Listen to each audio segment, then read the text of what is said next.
Morning Moon. எல்லாருக்கும் வணக்கம். Morning Moon சேனலை மறக்காமல் எல்லோரும் சப்ஸ்கிரைப் பண்ணுங்கள். இந்த வீடியோவில் வந்து விடாமுயற்சி படத்தோட திரை விமர்சனம் தான் இந்த வீடியோ.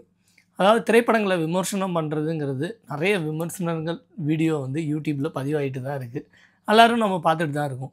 ஒரு என்டர்டெயின்மெண்ட்டாக நம்ம வந்து ஒரு படத்துக்கு போகிறோம். அந்த படத்தில் நம்ம எதிர்பார்க்குறது நல்ல கதை. அந்த கதை அம்சம் வந்து நம்மளே எப்படி ஒரு 2.5 மணி நேரம் ட்ராவல் பண்ண போகுது அப்படிங்கிறது தான் இந்த சினிமாவை எதிர்பார்த்து சினிமா ரசிகர்கள் சினிமாவை பார்க்க போகிறது சினிமாவோட வரம் தான் சொல்ல முடியும். ரசிகன் இருக்கிற வரையும் தான் ஒரு சினிமாவை வாழ வைக்க முடியும். அப்படி வந்து ஒரு திரைப்படம் விடாமுயற்சி. நடிகர் அஜித்குமார் அவர்கள், அதாவது அல்டிமேட் ஸ்டார் தலை, இந்தமாரி பல செல்ல பெயருக்கு ஒரு உகந்த ஒரு நடிகர்னு சொல்லலாம். கதை வந்து திரைக்கதை, கதை வசனம் எல்லாமே மகிழ்மேனி. ப்ரொடக்ஷன் லைக்கா நிறுவனம், இசை அனிருத், அப்புறம் நம்ம திரிஷா அவர்கள், அர்ஜுன் அவர்கள், இந்தமாரி ஒரு 5-6 பேரை வச்சு ஒரு கதை எடுக்கணும் அப்படின்னு மகிழ்மேனி யோசிச்சிருப்பார் பிறகு. சரி, பிரேக் டவுன் படத்தோட கதை தாங்கிறது ஹாலிவுட் படத்தோட கதை, அதுதான் காப்பி தமிழ் நம்ம விடாமுயற்சியோட கதை அப்படிங்கிறது எல்லாருக்குமே தெரியும். பிரேக் டவுன் படத்தோட காப்பி தான்.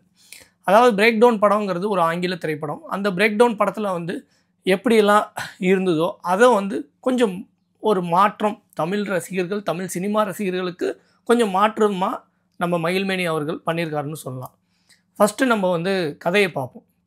கதையோட சுருக்கம் என்னன்னு பார்த்தீங்கன்னா, நார்மலாக வந்து ஒரு 12 வருடம் ஒரு கணவன் மனைவியாக வாழ்ந்துட்டுருக்காங்க.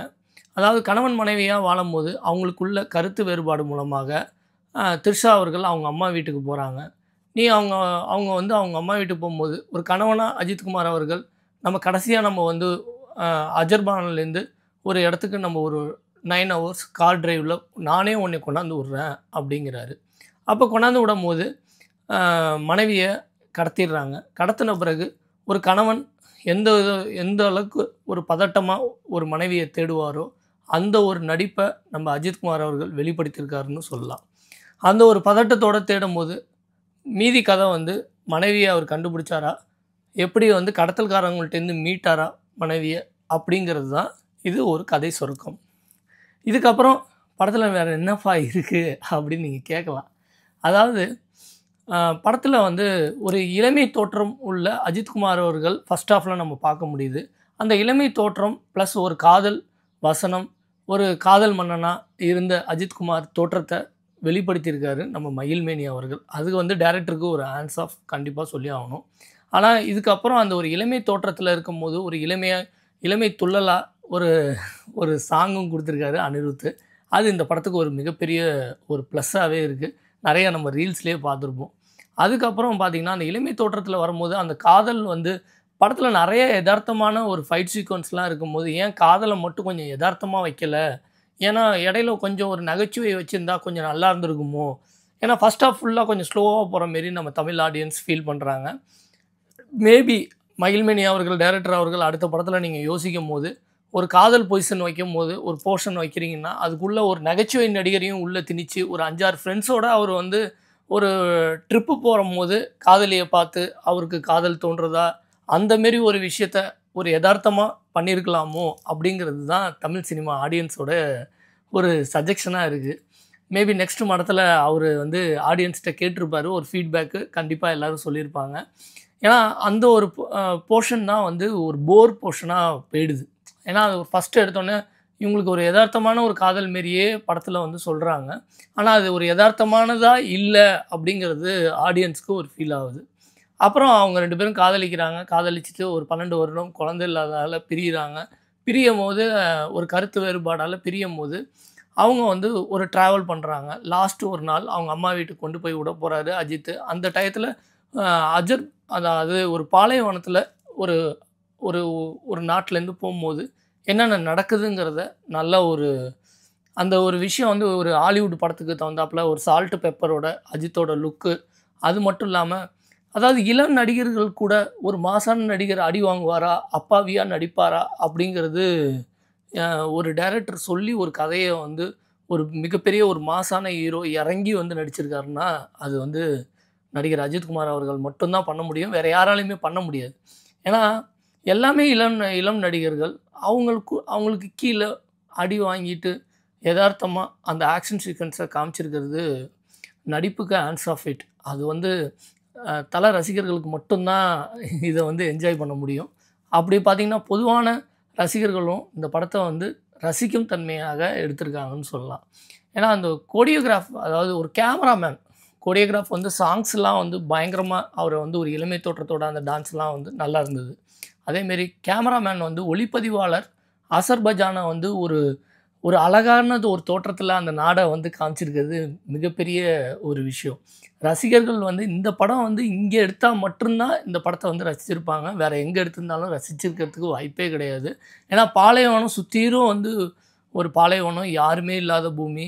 அந்த இடத்துல கார் வந்து பிரேக் டவுன் ஆகுது. பிரேக் டவுன் ஆனோன்னே அவர் வந்து திரும்ப அந்த காரை எடுக்கிறாரு. அந்த இடம்லாம் வந்து பார்க்கும்போது என்னது இவர் வந்து கார் ரேஸு பைக் ரேஸுன்னு கலக்குனவர் நடக்கும் போதே பயங்கரமாக ஓட விட்டு எடுத்திருக்காரு, நடக்கும் போதே ரேஸில் பயங்கரமாக ரன் ஆகுறாரு அப்படிங்கிறது ஒரு விஷயம் ரசிகர்களுக்கு தோன்றுச்சு.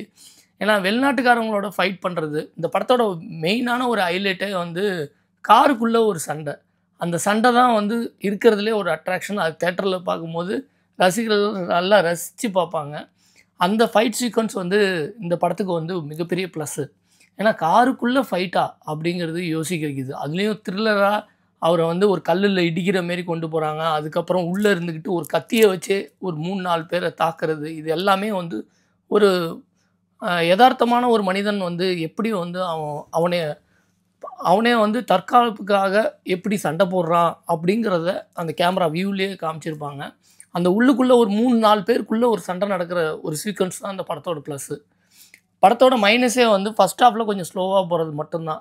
செகண்ட் ஹாஃபில் வந்து கதை விறுவிறுப்பாகுது. ஏன் வெளிநாட்டுக்காரவங்கள்ட்ட எல்லாம் அடித்து அந்த வில்லன்க இருக்கிற இடத்த வந்து கண்டுபிடிக்கிறதெல்லாம் வந்து கொஞ்சம் டைம் இழுக்குது அப்படின்னு தோணுது. அதேமாரி அர்ஜுன் அவர்களுக்கும் அஜித்குமார் அவர்களுக்கும் ஃபைட் சீக்வன்ஸ் வந்து இன்னும் நல்லா வச்சுருந்துருக்கலாமோ. ஏன்னா மங்காத்தாலெல்லாம் வந்து அந்த ஸ்லோ மோஷன்லலாம் அடிப்பாங்க. அவங்க 2 பேரும் சண்டை போடுறது இன்னும் கொஞ்சம் பிரம்மாண்டமாக காமிச்சிருந்தா படம் வந்து இன்னொரு வேறு லெவலுக்கு கொண்டு போயிருக்கும். பேக்ரவுண்ட் மியூசிக் அனிருத்தோட மியூசிக் தான் வந்து ரொம்ப ப்ளஸ்ஸு. இவங்களோட 2 பேர் ஃபைட் சீக்வன்ஸ் வந்து பார்த்தா அந்தளவுக்கு இல்லை. ஏன்னா ஒரு கம்பியில் மாட்டுறாரு, அவர் டக்குன்னு உள்ளே இறங்கிறாரு.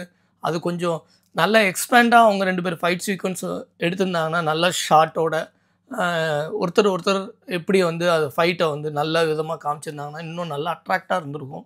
ஃபைட் சீக்வன்ஸ் தான் பெரிய ஏமாற்றமாக இருக்குது. பெரிய நடிகர்கள் ஆக்ஷன் கிங் அர்ஜுன் ஒரு பக்கம் அல்டிமேட் ஸ்டார், இவங்க 2 பேரையும் ஒரு நல்ல ஒரு ஃபைட் சீக்வன்ஸாக அமைஞ்சிருந்ததுன்னா இன்னும் நல்லா இருந்திருக்கும். அது ஒன்று தான் குறையாக இருக்குது. மற்றபடி படத்தில் வந்து நிறைய ப்ளஸ்ஸும் இருக்குது, நிறைய மைனஸுன்னு சொல்லப்போனால் இந்த லவ் போர்ஷன் கொஞ்சம் ஸ்லோவாக போகிறது தான். அந்த இடத்துல ஒரு காமெடி ஆக்டர் இருந்திருந்தாருன்னா இன்னும் நல்லா இருந்திருக்கும். அதேமாரி ரஞ்சினா அவர்களும் அர்ஜுன் அவர்களும் ஒரு வில்லத்தனமான ஒரு நடிப்பு. அவங்க எப்படி ஒரு சைக்கோங்கிற மாரி காமிக்கிறாங்க. அவங்க இதுக்கு முன்னாடி எத்தனை பேரை வந்து ஆப்ரேஷன் பண்ணியிருக்காங்க. இதெல்லாம் வந்து காமிக்கும் போது அந்த ஏரியாவே வந்து அசர்பைஜானில் எடுத்த வசி மட்டும்தான் ஒரு அட்ராக்ஷனான ஒரு ஒளிப்பதிவுங்கிறது ரசிகர்கள் ரசிக்க முடியுது. அதாவது ஒரு அப்பாவியாக நடிச்சிருக்காரு அஜித்குமார் அவர்கள். ஒரு மாசு கிடையாது, ஒரு ஃபைட் சீக்வன்ஸ் அவங்களுக்குன்னு ஒரு பெரிய ஒரு விஷயங்கள் தோற்றங்கள் எதுவுமே கிடையாது. சாதாரண ஒரு மனிதனாக நடிச்சிருக்கிறது இந்த படத்தில் மிகப்பெரிய ஒரு ப்ளஸ்ஸு. ஓகே மக்களே, இந்த வீடியோ பிடிச்சிருந்தா லைக் பண்ணுங்கள், மறக்காமல் ஷேர் பண்ணுங்கள். அடுத்த வீடியோ Morning Moon